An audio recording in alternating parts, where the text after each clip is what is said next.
Okay, so I haven't done a review for a while.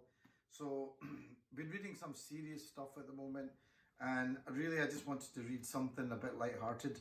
So, I picked up this Danny Wallace, Join Me, the true story of a man who started a cult by accident.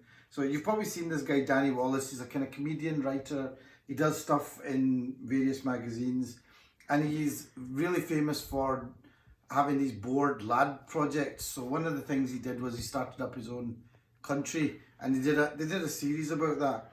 But this one was this is one where he basically starts up a cult, and he's actually the guy that wrote the book Yes Man, what got turned into a movie by who is it, that guy, Jim Carrey.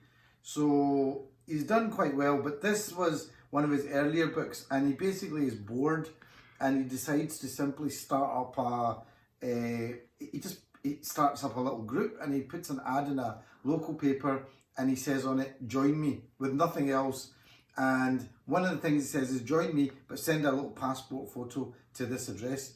And amazingly, people just start getting involved.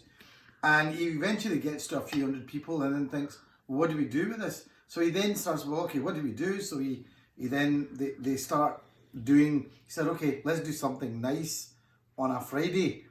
So he calls it the Good Friday Agreement. Anyway, it's the story of how it just builds and builds and builds. And it's just really funny. It makes you laugh out loud. It's kind of silly, but it's really well written. It's not that big, and honestly, it's a good book and quite funny. So Join Me, true story of a man who started a cult by accident, although he calls it a collective.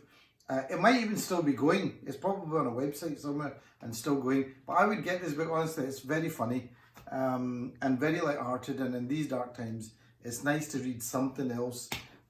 So, yeah, definitely get this if you want a bit of a good laugh. Okay? Hope you enjoyed that. And I'm loving all the other book reviews that people are doing, by the way. They're great. Thank you.